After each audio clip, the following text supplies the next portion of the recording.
I am joined by first-year track and field head coach Derek Gay to look ahead to the women's track and field indoor season for he and the Trojans. Derek, I mentioned your first year here. Years looked a lot different than years past in your time in the track and field world. How excited are you to get the ladies onto the track and get the indoor portion of the season started here this weekend? Yeah, super excited. I think everybody's kind of chomping at the bit, especially with the long extended absence from competition. I think everybody is just ready to see where they're at. So I'm sure things are obviously a little more challenging for you being your first year here at Taylor. You didn't get a chance to see these athletes compete a year ago. And oh, by the way, there was no outdoor season because of COVID-19. So right. how much of a learning curve was there for you in the fall? And did you kind of change things up in the fall than maybe what you've done at past stops? Yeah, we talked about this with the guys, and I think it was kind of just an extended general prep period, both for their benefit and mine. Again, just kind of want to see where everybody's at, any kind of maybe lingering issues that they had in the past, and really get a jump on those and try to correct any kind of biomechanical issues as quickly as we can. So, just spent honestly just a lot of extra time in the minutia of things in the fall. So.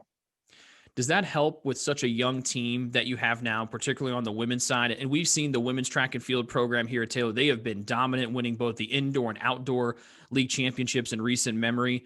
Does all that extra time that you wanted to put in the fall with no outdoor a year ago, does that help even more with so many young athletes, either with limited experience or no experience at all at the college level? Yeah, absolutely. Because they get a chance to see, with a group as young as we have, they just get a chance to see how detail oriented we can be. And then coming into a new program, it's almost kind of a blessing in disguise because, I'm going to get to work with these kids for, 3 or 4 years. Everyone that's, disregarding the cross country distance side of things, pretty much everybody is a freshman, sophomore. So it's kind of like starting with a clean slate and just get to really develop these kids and, get to know them over the next 3 or 4 years. So. Well, let's talk about those cross-country runners. It's an interesting wrinkle to the track and field season because their national championship meets coming up in April. Normally it's in November. Yeah. So they're having to split their attention between track and this cross-country national championship. The women's cross-country team, 8 league titles in a row, another excellent opportunity to try to win the national championship. So how do you try to find that balance between you and Coach White on the cross-country side of things to make sure that they are able to contribute as much as they can to track and field, but also be as healthy as they can to really go out and put their best foot forward to try to bring home that national title in April at the cross-country national championship?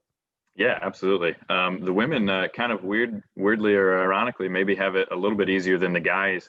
The training is a little bit more similar. I would think maybe Coach White would disagree. I don't know. With them running a 5K as opposed to the guys running an 8K for the cross country season. So their training is going to be, I think, a little bit more similar to kind of the norm for them. We're going to use the indoor season for them specifically as kind of a way to prep for that cross country national championship, just because they do have something to do, a chance to do something really special.